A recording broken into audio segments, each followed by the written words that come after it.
Sen. Rand Paul, a favorite of the conservative Tea Party movement and frequent antagonist of leaders of his own Republican Party, declared Tuesday that he is running for U.S. president to return our country to the principles of liberty and limited government.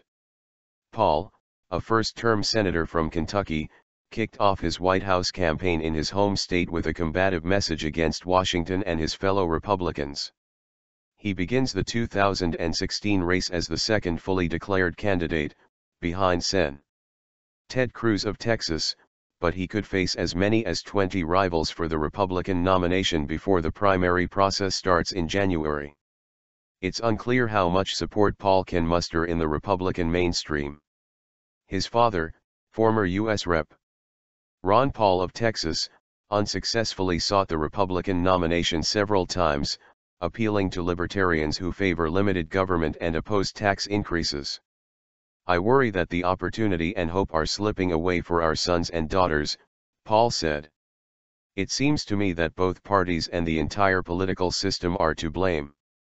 Two other Republicans expected to soon enter the race, former Florida Gov. Jeb Bush and Wisconsin Gov. Scott Walker, are considered early front-runners.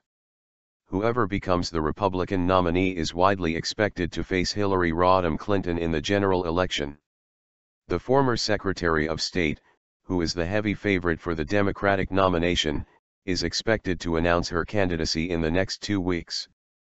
Paul is a frequent contrarian against his party's orthodoxy, questioning the size of the U.S. military and proposing relaxation of some drug laws that imprison offenders at a high cost to taxpayers.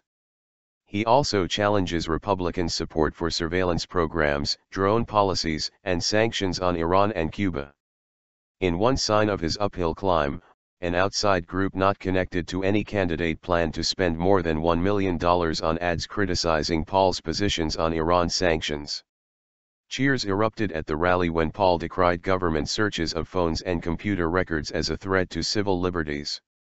Most Republicans defend the practice as a necessary defense against terrorism, but Paul said the programs only provide a false sense of security. Tech-savvy and youth-focused, Paul is expected to be an internet juggernaut his competitors will be forced to chase. After his speech, Paul answered questions from voters on his Facebook page before beginning a tour of states with early nominating contests Tuesday night with a trip to Manchester, New Hampshire. Perhaps reflecting the challenges he faces in convincing his critics he deserves the nomination, Paul is also leaving open the door to a second term in the Senate.